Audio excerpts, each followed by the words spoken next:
If someone in your family leaves you a house with a locked room, do not ask what is inside. Ask what the room has been keeping from getting out. I did not understand that when my grandfather died. At the time, I barely understood anything except rent, debt, and the slow panic of watching my life shrink down to numbers I could not pay. My name is Evan Miller. I was 32 years old, living in a third-floor apartment in Boston with a radiator that screamed every night, a laptop that was one crash away from becoming useless, and an eviction notice folded on my kitchen table like it had been waiting there for me. I used to make a living as a freelance graphic designer, but clients had started disappearing months before. Some blamed budgets. Some stopped answering. Some wanted 3 weeks of work for the price of a grocery run. By the time the lawyer called, I had $43 in my checking account, 2 maxed credit cards, and a folder on my desktop labeled unpaid invoices that I opened every morning like prayer could turn into money. The lawyer's name was Caroline Price, and she spoke with the careful softness people use when they are about to hand you bad news wrapped in paperwork. She told me my grandfather, Arthur Miller, had passed away quietly in his sleep at his farmhouse near a town in rural Maine I had not visited since I was a kid.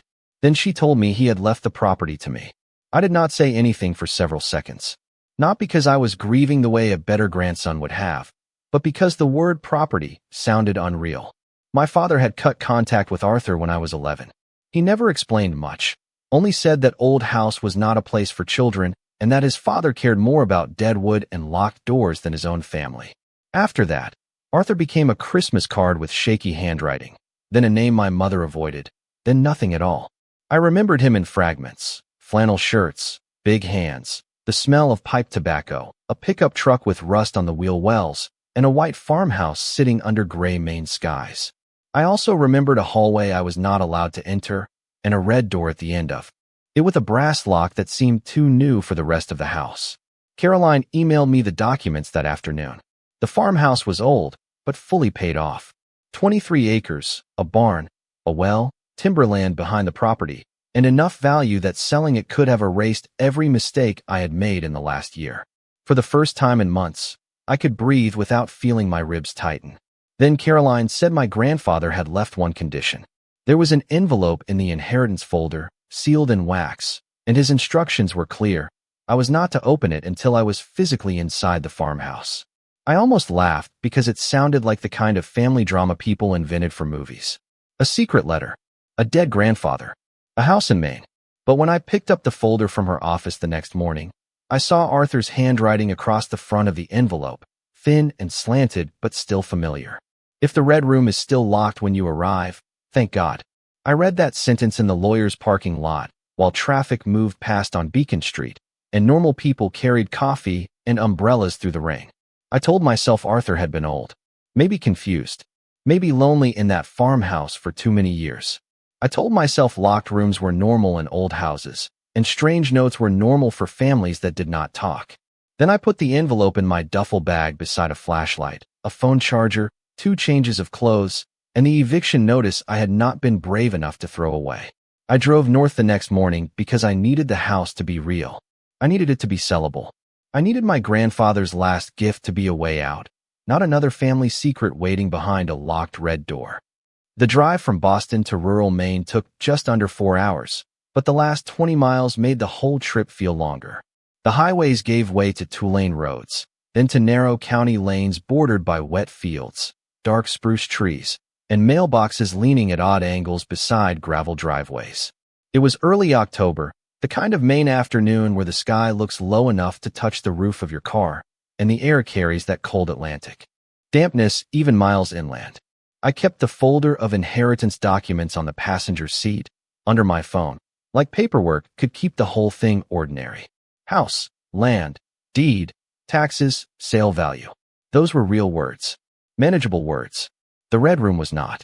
I reached the farmhouse at 5:43 p.m., according to the clock on my dashboard. The place looked smaller than I remembered and larger than it should have, if that makes sense. It was a white 2-story farmhouse with peeling paint, black shutters, a sagging porch, and a rusted weather vane shaped like a rooster on the roof. Behind it stood a weathered barn with one door hanging slightly open, and beyond that were apple trees with bare branches twisted toward the gray sky. A stone well sat near the side yard, covered with a heavy wooden lid and a length of chain. The woods began about 50 yards behind the house, thick and dark, as if the trees had been waiting politely at the edge of the property for years. I sat in the car for longer than I needed to. There was no dramatic reason. No strange figure in the window. No voice on the radio. Just the weight of arriving somewhere my family had spent years not talking about. I took the key from the lockbox Caroline had described, climbed the porch steps, and opened the front door.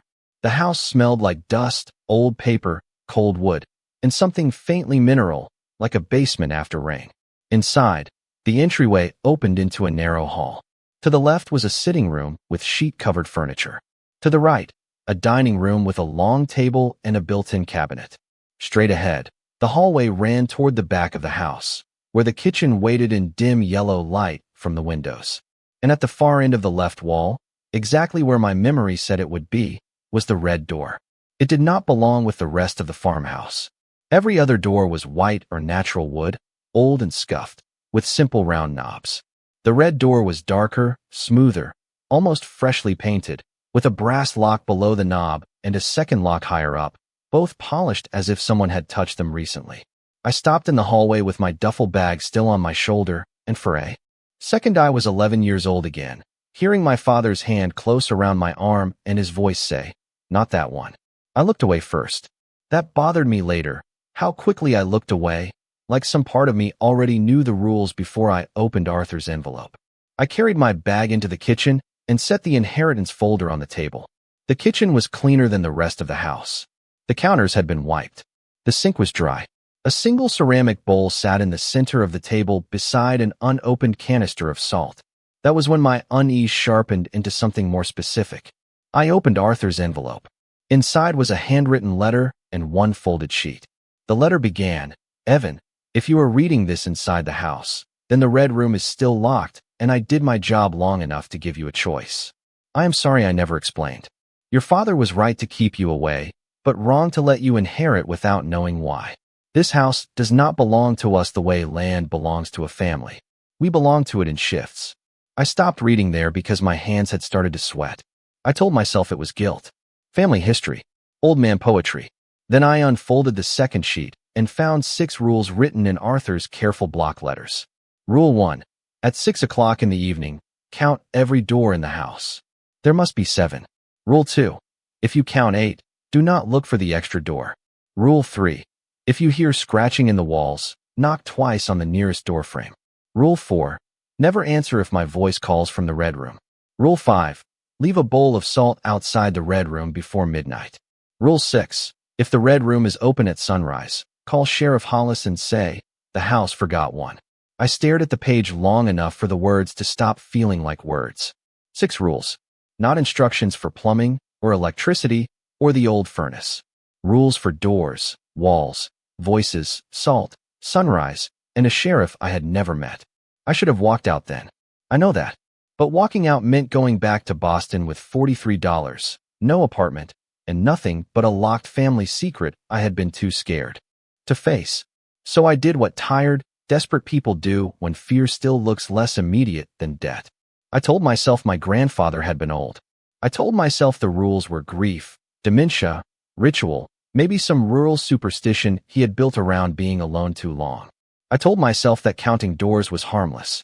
At 5:59 p.m., I stood in the foyer with my phone in one hand and Arthur's rules in the other. When the minute changed, the house seemed to settle around me. Front door, sitting room door, dining room door, basement door, pantry door, bathroom door, red room. 7. I breathed out. Then, as I turned back toward the kitchen, I saw a small narrow door beneath the staircase, painted white, with warm yellow light shining through the crack at the bottom. I had walked past that staircase twice. There had been no door there before. My mouth went dry. I counted again without moving. Front door, sitting room, dining room, basement, pantry, bathroom, red room, and the little door under the stairs. 8. I stood in the foyer with my eyes fixed on that small door beneath the staircase, and every ordinary explanation I reached for fell apart before it could help me. Maybe I had missed it because the hallway was dim. Maybe it had blended into the wall. Maybe old farmhouses had odd storage spaces tucked into places that made no architectural sense. I wanted those things to be true so badly that I almost stepped closer just to prove them. The little door was no taller than my waist, narrow enough that an adult would have to crawl through it, and the warm light beneath it did not flicker like a bulb. It shifted softly, the way lamplight moves when someone walks past it in another room. My hand was already halfway toward the knob when I remembered Rule 2. If you count 8, do not look for the extra door. It was a strange sentence because it assumed the extra door would tempt you. It assumed you would want to know. It assumed curiosity could be more dangerous than fear, and standing there, with debt waiting for me in Boston and a locked red room at the end of my grandfather's hallway, I understood how right that assumption was. I did not want the extra door because I was brave. I wanted it because if I opened it and found a broom closet, then the rules could go back to being an old man's superstition. I could sell the house, pay what I owed, and stop feeling like my family had left me a curse wrapped in a deed. I lowered my hand. The house made a tiny sound around me, a soft tick inside the walls, almost like cooling pipes. I kept my eyes on the floorboards and backed away from the staircase. Do not look for the extra door. That meant do not inspect it, do not test the knob, do not kneel to see what was behind the crack, maybe do not even admit it was there longer than necessary. I walked backward until I reached the kitchen doorway, then turned around only when I could no longer see the stairs. My chest felt tight, and my hands were damp enough to wrinkle the paper in my grip. I told myself I had done the smart thing, the safe thing, the harmless thing. But in the kitchen, the ceramic bowl and salt canister sat waiting on the table like someone had already known I would need them. I checked my phone. 6:07 p.m. Outside the kitchen windows, the fields had gone blue with evening. The barn was a dark shape against the trees. I had hours until midnight, hours until the salt rule mattered, and yet the house already felt awake.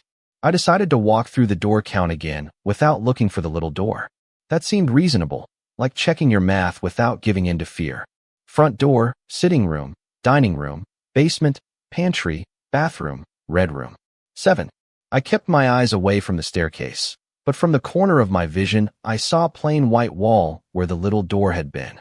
My mouth went dry all over again. It had vanished. No outline, no knob, no seam in the paint, just old plaster and shadow beneath the stairs. That was the moment the rules stopped feeling like Arthur's illness and started feeling like something he had survived long enough to write down. I went to the red room next, not close enough to touch it, just close enough to see the locks. The brass was clean. The red paint looked newer than the rest of the house, but not freshly painted, more like it had never been allowed to age. I listened without meaning to. Nothing came from inside. No breathing, no movement, no grandfather's voice. That almost made it worse, because I caught myself waiting for it. The hallway was quiet for maybe 10 seconds.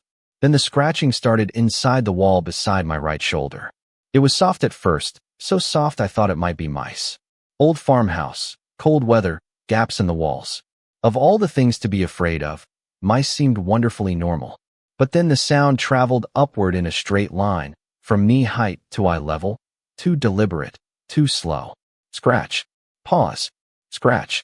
Like one fingernail testing wallpaper from the wrong side. My skin tightened across the back of my neck. I stepped away, then stopped. Rule 3. If you hear scratching in the walls, knock twice on the nearest doorframe.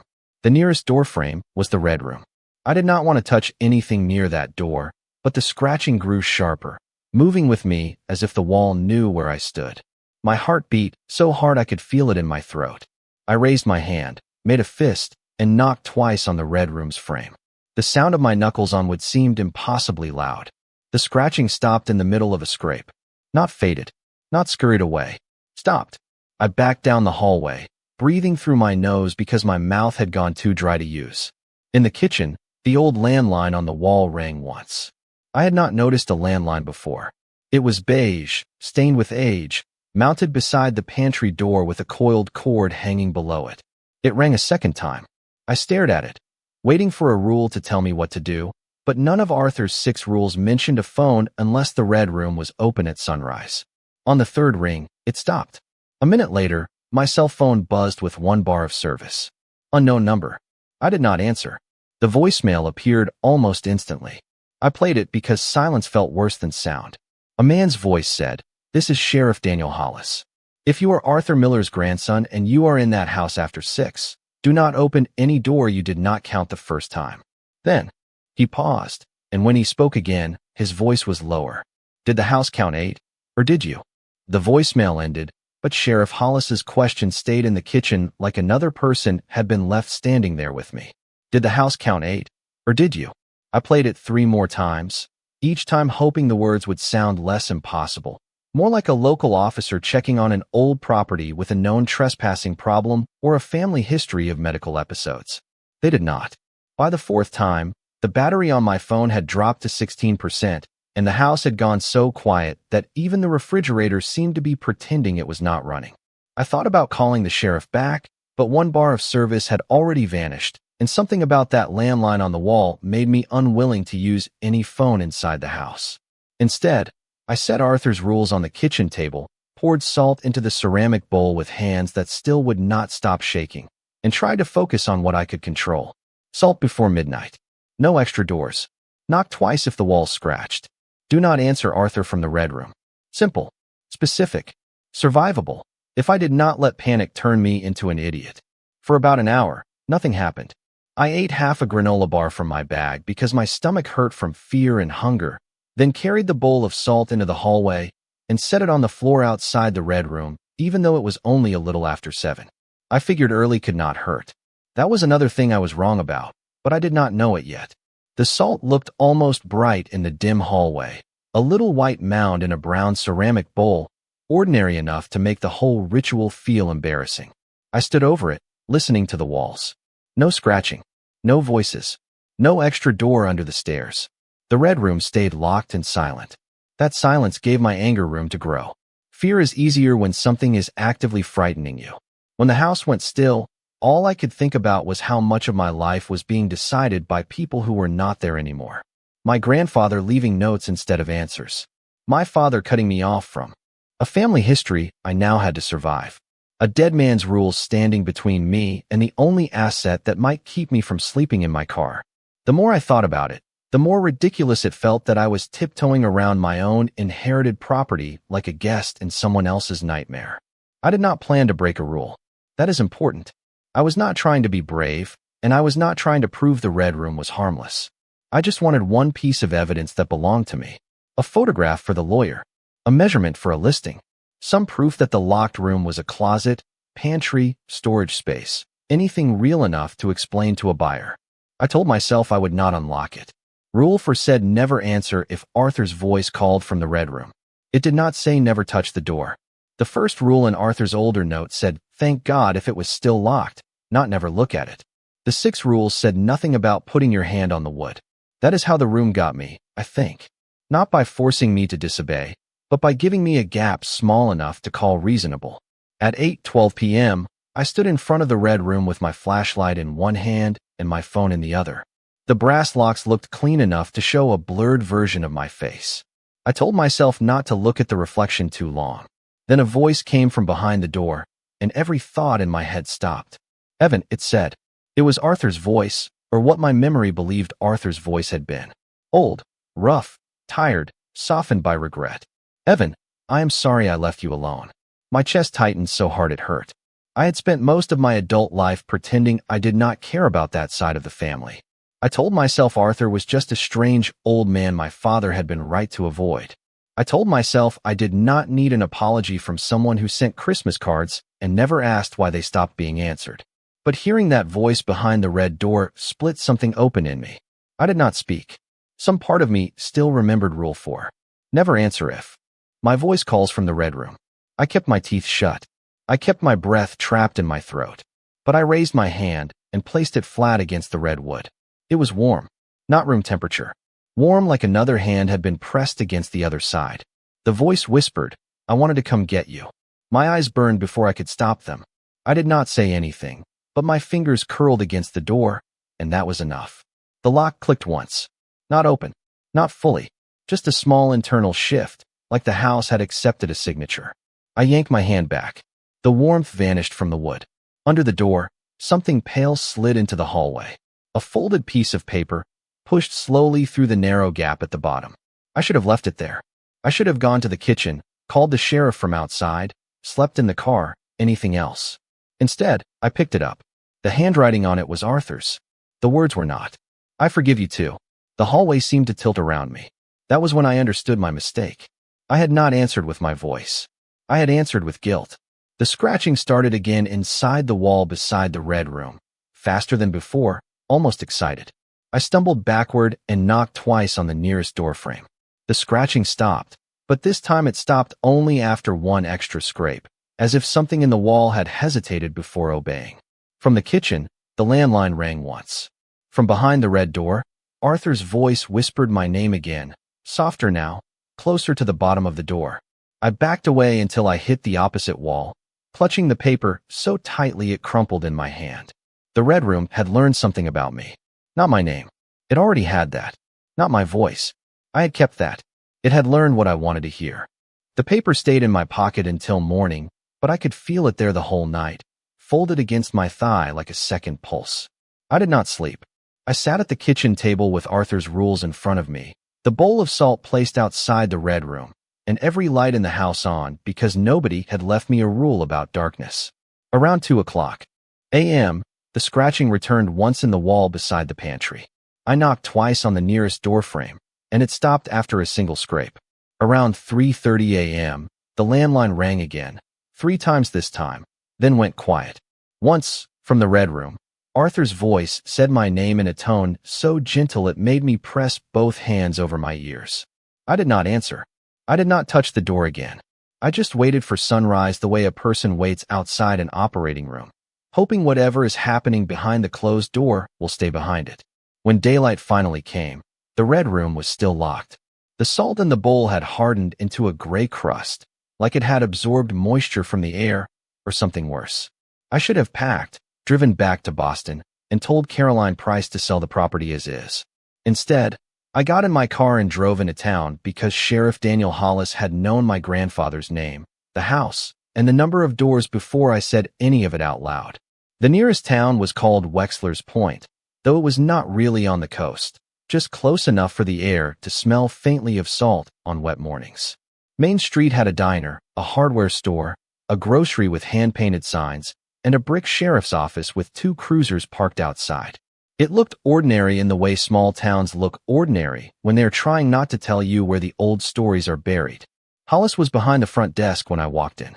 He was in his late 50s, maybe early 60s, broad-shouldered, gray-haired, with the kind of face that had spent decades learning not to react too quickly. But he reacted when I said Arthur Miller. Not much, just a pause, a look toward the door. Then he asked if I had counted at 6. I asked him how he knew about that. He did not answer. He led me into his office, shut the door, and told me to sit down. I stayed standing. My nerves were too tight for chairs. I told him about the little door under the stairs, the scratching in the walls, Arthur's voice, the paper that said I forgive you too. When I got to that part, Hollis closed his eyes like someone hearing a weather report he had expected but still hated. Then he asked the question that made my stomach drop. Did you touch the red door when it spoke? I did not want to answer because answering made it real in a new way. I said I did not speak. Hollis looked at me with tired pity and said, "It does not only listen to words."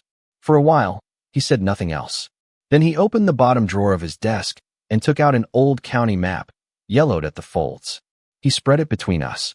The Miller farmhouse was circled in red pencil, but the circle was not around the house alone. It included part of the backfield, the capped well, the barn, and a patch of woods behind the property. Hollis tapped the circle once. Your grandfather was not crazy, he said. He was tired. There is a difference. I wanted to argue, but I thought of Arthur's voice behind the door and the warmth under my palm. Hollis told me the farmhouse had been standing at the edge of town longer than the current county records. It had burned once, been rebuilt twice, changed paint, changed owners, changed acreage, but one room was always there, even in floor plans where it should not fit. Families who lived there either learned the rules or left before winter. The Millers stayed longest because, according to Hollis, something in that bloodline made the house count them more clearly than other people. I hated that phrase. Count them. Like people were doors, rooms, things to be included or missing from a list. He must have seen it on my face because he leaned back and said, "That is how it works. The house counts what belongs. The room tries to change the count." I asked what was inside the red room. Hollis shook his head. No one who answered that question plainly lasted long enough to help the next person. Too much attention teaches it faster. That was the part that made me cold. Not because it sounded dramatic, but because it explained Arthur's silence. My grandfather had not kept secrets only out of shame or stubbornness. He had kept them because the Red Room learned from being understood. Hollis told me the old rules were designed to limit responses. Count doors, but do not search. Knock twice, but do not investigate. Leave salt, but do not ask why. Do not answer Arthur because it was not Arthur. Call Hollis if the room opened because the sheriff's office had been part of the arrangement since before him, and before his father, and before anyone put it in writing. I asked why my father had left. Hollis looked toward the window, where rain had started tapping the glass. Because he answered once, he said, not badly enough to open it. Badly enough to know he would answer again if he stayed. He got you out. That was the first time all day I felt something close to gratitude and anger at the same time. My father had not abandoned the family story because he did not care. He had run before the house learned how to use me. Hollis reached into the drawer again and handed me a small cassette tape in a cracked plastic case. Arthur left this with me 3 years ago, he said. He told me to give it to whoever inherited the place if they came asking questions after the first night. I turned the tape over in my hand. On the label, in Arthur's handwriting, were 3 words, for the caretaker. I told Hollis I was not the caretaker. I was selling the house. For the first time, he looked almost sorry. Then you had better listen before it offers you a price. I drove back to the farmhouse with the cassette tape on the passenger seat and Sheriff Hollis's last sentence repeating in my head. You had better listen before it offers you a price. I wanted to dismiss it as small-town theater, some inherited superstition everyone had agreed to protect because it made Arthur's lonely life feel meaningful, but I could not make myself believe that anymore. Not after the door under the stairs. Not after the scratching stopped when I knocked. Not after Arthur's voice said exactly what I had needed to hear and the Red Room accepted my silence like a signature. By the time I turned into the gravel drive, evening had started to settle over the fields again. The farmhouse looked unchanged, white paint peeling, windows dark, barn leaning against the gray sky, Red Room somewhere inside like a thought I could not stop touching. I waited in the car for a full minute before going in, not because I thought the car was safe, but because once I crossed the threshold, I knew the house would start counting me again. Inside, the air felt colder than it had that morning. The bowl of salt outside the Red Room had turned from gray crust to something darker, clumped in the bottom like wet ash. I did not touch it. I carried the cassette into the kitchen, found Arthur's old tape player in the drawer beneath the landline, and sat at the table with the 6 rules spread out in front of me. The tape clicked when I pressed play. For a moment, there was only static. Then Arthur's voice filled the kitchen. Not the soft voice from behind the door. This one was thin, tired, and human. Evan, if you are hearing this, then you made it through the first night and you asked Hollis questions. That means you still have enough sense to be afraid. I closed my eyes before I could stop myself. Hearing him this way hurt more than hearing the fake apology, because this voice did not try to comfort me. It sounded like a man who had run out of gentle ways to tell the truth. Arthur said the 6 rules in the envelope were not all the rules. They were survival rules, meant to get an air through the first night without giving the Red Room too much to work with. The 7th rule, he said, was not written because writing it too early made people think about it, and thinking about it fed the room before it had even asked. The tape hissed. Then he said, Rule 7. If the room gives you what you wanted most, do not take it. I opened my eyes and looked toward the hallway. The red door was not visible from the kitchen table, but I felt the direction of it the way you feel a storm behind a wall. Arthur explained that the Red Room did not break locks. It did not kick doors open. It did not need to. It waited until whoever owned the house wanted something badly enough to mistake an offer for a rescue. To Arthur, it offered his brother back. To my father, it offered a way to forgive and be forgiven without staying. To Arthur again, near the end, it offered sleep, quiet, a house that would finally stop counting. Then the tape changed tone, like Arthur had leaned closer to the recorder. Evan, he said, I do not know what it will offer you, but I can guess. Money, a buyer, a clean way out, a reason to believe this was never yours. My throat tightened. I looked at the eviction notice still folded inside my folder. The house had not needed long to learn me. Maybe it learned from what I carried. Maybe from what I thought when I crossed the threshold. Maybe from the way my eyes went to the deed before they went to my grandfather's letter. The landline on the wall gave a single soft click, though it did not ring. Arthur's tape kept playing. If it offers you your life back, remember that it is not giving. It is trading. You will not know what you paid until the house counts again. A buzz came from my phone on the table. I flinched so hard the chair legs scraped the kitchen floor. One bar of service had appeared. An email notification sat on the screen from Caroline Price, the lawyer. The subject line read, "Buyer waiting inside the red room." I did not open it. I watched the preview text appear beneath the subject anyway. "Evan, we have a cash offer high enough to clear all debts. Closing can happen tonight. Buyer is already at the property. Please bring paperwork to the red room." The tape player clicked and stopped. The kitchen became horribly quiet. I stared at the email until the words blurred, and for one shameful second, hope rose in me before fear could crush it. Enough to clear all debts. Closing tonight. A clean way out. It was exactly the shape of mercy I had wanted since the lawyer first called. Then, from the hallway, the red room spoke in Arthur's voice. Not the fake, gentle apology from the night before. A brighter voice this time, almost relieved. "Evan," he said, "come in and sign the papers. You can leave free." My body moved before my mind did. I stood up from the kitchen table, folder in hand, and took 2 steps toward the hallway before the cassette player clicked again by itself. Arthur's real voice came through one last time, warped by age and static. "If the room sounds reasonable, it has already found the wound." I stopped with one hand on the doorway. The hallway beyond was dim, and under the red door, a thin line of warm light spread across the floorboards like sunlight from another room. On the other side, papers rustled. A chair shifted. Someone uncapped a pen. Everything about it sounded ordinary, professional, possible. That was how it almost got me. Not by sounding like a monster. By sounding like closing day. The hallway did not look longer than it had the first night, but it felt like I was walking through every reason I had ever wanted to leave my life behind. The warm light under the red door spread across the floorboards in a clean rectangle, steady and inviting, not like the flicker of an old farmhouse bulb. Behind the door, papers shifted again. A chair leg scraped softly. Arthur's voice said, "Evan, they are waiting." Nobody sounded trapped. Nobody sounded angry. That was what made it worse. The red room had learned that fear would only push me back, so it stopped trying to scare me. It became reasonable. It became paperwork, signatures, solved debt, an apartment saved at the last possible minute, a grandfather who finally explained himself, a clean ending to a messy inheritance. I stood halfway down the hall with the folder pressed against my chest, and every part of me that had spent the last year calculating rent and groceries wanted to believe it. Then the house changed the count. I felt it before I saw it. At exactly 6 o'clock, the old walls settled with a low wooden sigh, and the air in the hallway tightened. Rule 1 came back with awful clarity. Count every door. There must be 7. I forced myself to turn away from the red room and count. Front door, sitting room, dining room, basement, pantry, bathroom, red room, 7. I almost let relief reach me. Then the sitting room door opened by itself, not wide, just enough to show warm lamplight inside. My apartment in Boston was on the other side.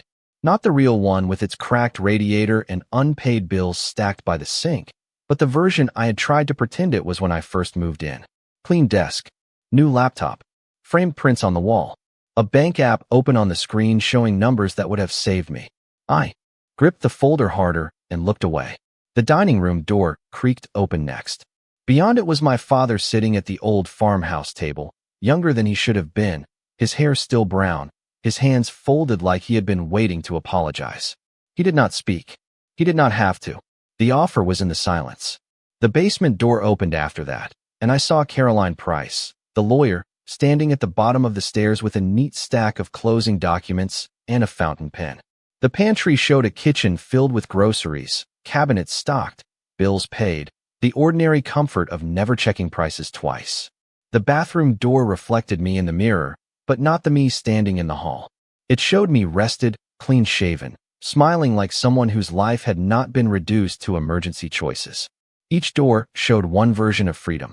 The red room had not made 8 doors this time. It kept the count at 7 and filled each one with something I might choose. That was when I understood the 7th rule was not separate from the others. It was hiding inside all of them. If the room gives you what you wanted most, do not take it. I backed toward the kitchen, trying not to look too long into any open doorway. From the red room, Arthur said, "You do not have to carry this. Come in and sign the papers. You can leave free." My hand moved toward the brass key in my pocket before I caught myself. I had not put it there. I knew I had left Arthur's key on the kitchen table beside the cassette player, but now I could feel its teeth pressing through denim against my thigh. The room had given me the key because it wanted me to think using it was my idea. Scratching began inside the walls.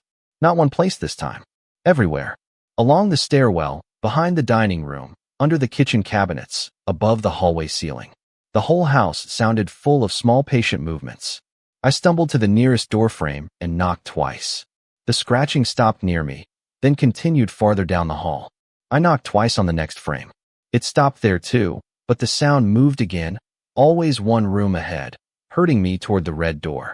I realized the room was not chasing me. It was guiding me by giving me only one quiet place at a time. The landline rang in the kitchen. Once, twice, 3 times. Then my father's voice came from the dining room, soft and broken. "I am sorry I let him scare me. I am sorry I left you with the mess." I closed my eyes because that one almost worked.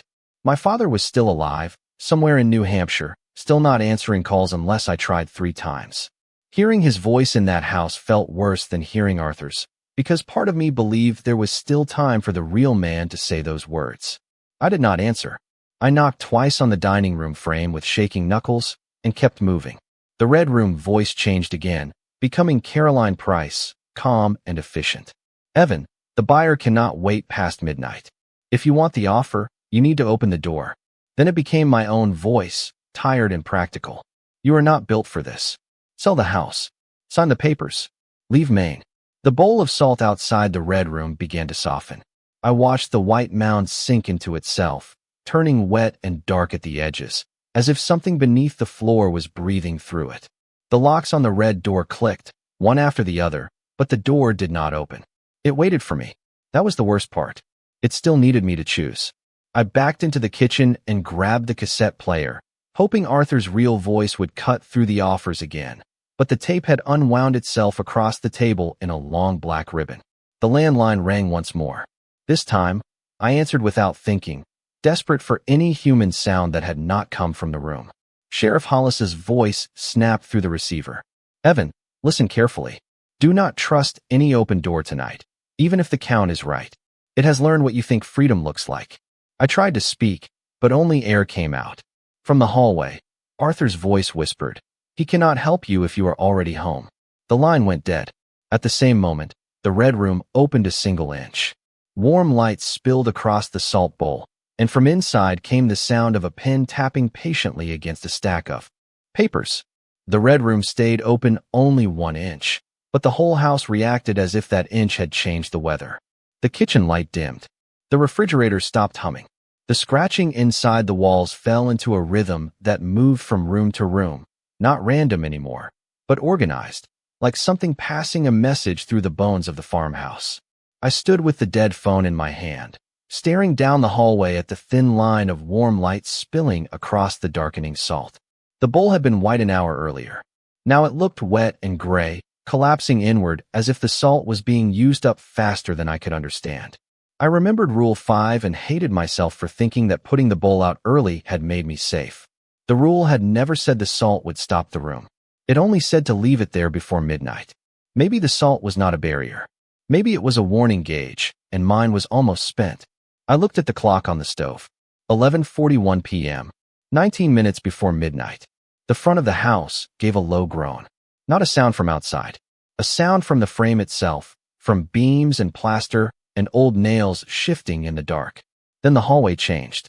At first I could not tell what was wrong because my eyes kept pulling toward the red room. Then I saw the wall beside the coat rack. The front door was gone. Where there had been old white wood, a brass knob, and the narrow glass panels I had walked through less than 2 days earlier, there was now only wallpaper.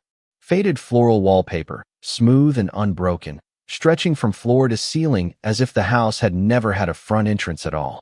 My lungs tightened. I counted because the rules had taught me to count when panic wanted me to guess. Sitting room door, dining room door, basement door, pantry door, bathroom door, red room. 6. I counted again and got the same answer. 6 doors. The house had not added something this time. It had taken one away. That was when the red room opened another fraction of an inch. The sound was soft, polite, almost like someone entering a meeting late and trying not to interrupt. From inside came Caroline Price's voice. Evan, if the house has removed the exit, that affects the sale value. We should resolve this quickly. Papers rustled. A pen tapped. Arthur's voice followed, gentle and sad. The house forgot one, he said. You know who to call. I almost did. Rule 6 said if the red room was open at sunrise, call Sheriff Hollis and say the house forgot one. But it was not sunrise. The room was not fully open, and the front door was already gone. Every part of the rule felt close but wrong, like the house had rearranged the circumstances to see whether I would use it too early. Then glass shattered somewhere below me. I jumped back from the kitchen doorway, and a cold draft rolled across the floorboards from the basement stairs. A flashlight beam cut through the dark below, followed by Sheriff Hollis's voice, real and breathless. Evan, do not answer the room. I wanted to ask how he got in, but questions had started to feel dangerous. Hollis came up through the basement entrance, his jacket soaked with rain, one hand on the railing, the other holding a flashlight and a canvas bag. He looked older than he had that morning. Or maybe I was finally seeing what the farmhouse had been doing to him for years. His eyes went straight to the missing front door, then to the red room, then to the salt. He did not swear. That scared me more than if he had. He said, it forgot the outside. The scratching inside the walls rose all at once, hundreds of tiny sounds moving toward the hallway. Hollis shoved the canvas bag into my hands. Inside were 2 more canisters of salt, a small hammer, and a ring of old keys. Knock the frames, he said. Twice. Every door still counted. Do not knock the place where the front door was. If you knock on a forgotten door, it remembers wrong. I did not understand, but I obeyed. We moved through the house under flashlight beams, knocking twice on each frame as the scratching reached it. Sitting room, dining room, basement, pantry, bathroom. Each pair of knocks made the scratching stop behind that wall, but only for a few seconds, like we were closing fingers one by one around something, trying to open its hand. The red room whispered behind us the entire time. It used Arthur first, then my father, then Caroline, then my own voice. It did not beg. It offered. It told Hollis he could retire. It told me the deed could still be sold. It told us both the front door was unnecessary because every house had more than one way out. We did not answer. Hollis poured fresh salt into the bowl with quick, practiced motions, but the white mound darkened as soon as it touched the ceramic. His jaw tightened. Too fast, he said. It learned something from you. Shame hit me so hard I almost spoke. Hollis must have seen it coming because he snapped his fingers once in front of my face. Do not apologize to the house. It keeps receipts. We reached the foyer again, and the wallpaper where the front door had been began to bulge inward, not breaking, just pushing into the shape of a door from the wrong side. The red room opened another inch. Warm light filled the hallway. On the floor inside that light, I saw the edge of a conference table, polished wood, clean documents, a chair pulled out for me. It was still trying to be reasonable, still trying to make escape look like paperwork. Hollis raised his radio and called something into static. No answer came. He looked at me then, and I knew before he said it that the rule had changed because the situation had. You have to say it, he told me. I said Rule 6 was for sunrise. Hollis shook his head. Sunrise is when you call me if the room is open. Tonight, I am already inside. The house forgot one, Evan. Tell the house. The scratching stopped everywhere. The room listened. The wallpaper in front of us stretched tighter, almost forming the outline of a knob. I thought about Arthur's letter. I thought about my father leaving before he could answer again. I thought about the red room offering me money, forgiveness, freedom, every wound dressed up as a door. My voice nearly failed. Then I faced the blank wall where the front door should have been and said, the house forgot one. For 1 second, the farmhouse was perfectly silent. Then the front door came back with a sound like a lock turning inside my chest. Rain and night appeared beyond the glass panels. Cold air rushed in around the frame. Behind us, the red room swung wider. Hollis grabbed my shoulder and pulled me toward the restored front door, but when I counted without meaning to, I counted 7 doors again and felt relief break over me. Front, sitting, dining, basement, pantry, Bathroom. Red room. 7. Then Hollis vanished from the count. Not from sight. He was still beside me, hand on my shoulder, flashlight shaking in his grip. But the house no longer counted him as inside the same way it counted me. I knew because the walls began to scratch in his voice. The house went quiet before sunrise, and for a few minutes I let myself believe quiet meant mercy. The scratching inside the walls stopped first, fading from Hollis's voice into something smaller, then into nothing at all. The red room stayed open behind us, but the warm light inside it dimmed until it looked less like an office, less like a promise, and more like an ordinary dark room at the end of an old farmhouse hallway. Rain tapped softly against the restored front door. The wallpaper around its frame looked torn at the edges, as if the house had remembered it in a hurry. Hollis still had his hand on my shoulder. I could feel his fingers through my jacket. I could see him breathing. I could hear the wet soles of his boots shift against the floorboards. But when I counted the doors, the house did not include him. Front door, sitting room, dining room, basement, pantry, bathroom, red room. 7. No Hollis. No sheriff. No man standing beside me with a flashlight and years of rules in his eyes. I wanted to ask what that meant, but the red room still listened too well, and Hollis shook his head before I could speak. Not yet, he whispered. We waited that way until the sky outside the glass panels turned from black to gray. The first pale line of morning touched the fields, and the red room gave a soft click, like a lock accepting its place. Its door eased shut by itself. One brass lock turned. Then the second. The hallway became a hallway again. Old floorboards, peeling trim, dust in the corners, the bowl of ruined salt sitting gray and sunken on the floor. I almost collapsed right there. I had made it to sunrise. The front door was back. The red room was closed. The house had 7 doors. For one foolish second, I believed that was survival. Hollis stepped away from me and lowered his flashlight. His face looked pale in the dawn, older than it had an hour before, but he was still there. I said his name quietly. He flinched as if the walls had answered instead of me. Then the kitchen clock chimed 6 times. That was wrong. The stove clock read 5:12 a.m. My phone read 5:12 a.m. Dawn in rural Maine had barely started.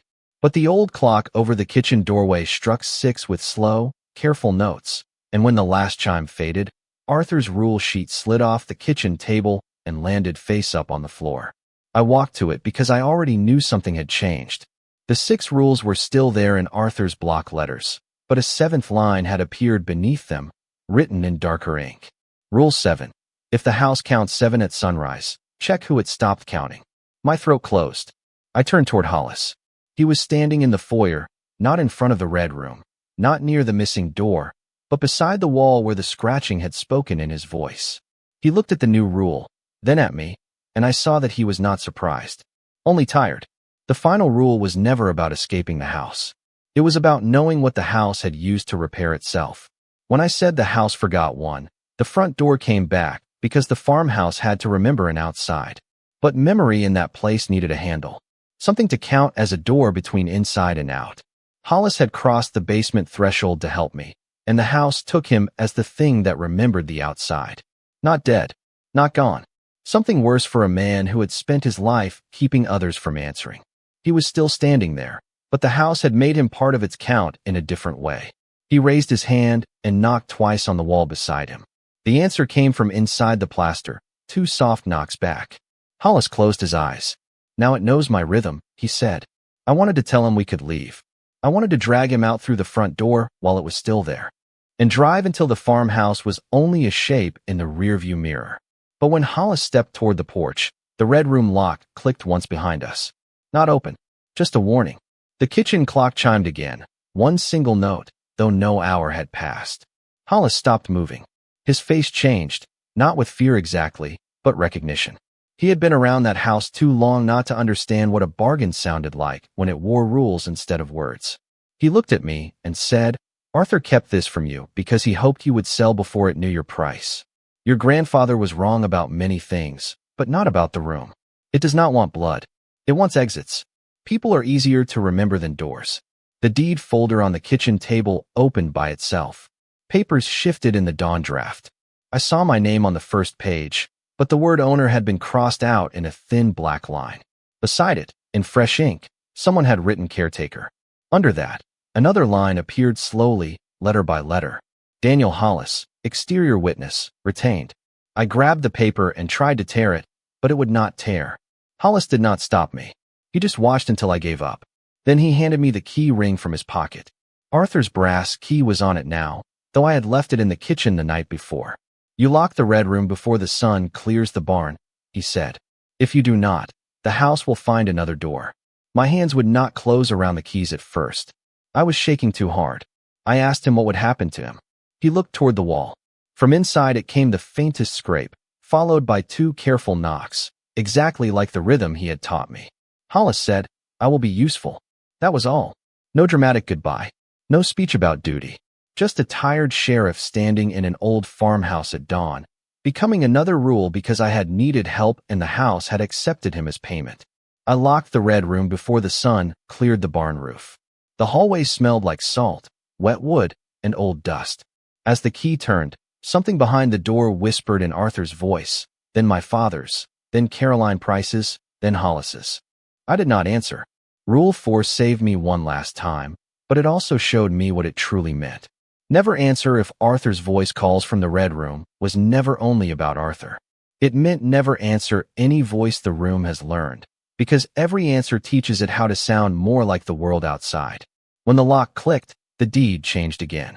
A new page appeared under my name, blank except for 6 rules, then the 7th. The handwriting was mine. I have lived in that farmhouse for 8 months now. I can leave for groceries, gas, and short trips into town, but never for more than 24 hours. If I stay away longer, every door in the house begins appearing in places it should not. Motel bathrooms, gas station storage rooms, my old apartment building in Boston, once even in the reflection of a dark storefront window. Hollis still calls sometimes, not on the phone. 2 knocks in the walls, then a pause. That is how I know the house is still holding. I used to think my grandfather left me rules to protect me from the locked room. But when I saw the 7th line appear at sunrise, I understood. The rules were not written to keep me alive. They were written to keep the red room from finding enough exits to leave the farmhouse and enter the world outside. So if someone in your family leaves you a house with 1 locked room, do not celebrate yet. Count the doors at 6. Do not answer the voices. Leave the salt before midnight. And if your name appears on the deed beside the word caretaker, I am sorry. The house has already started counting you.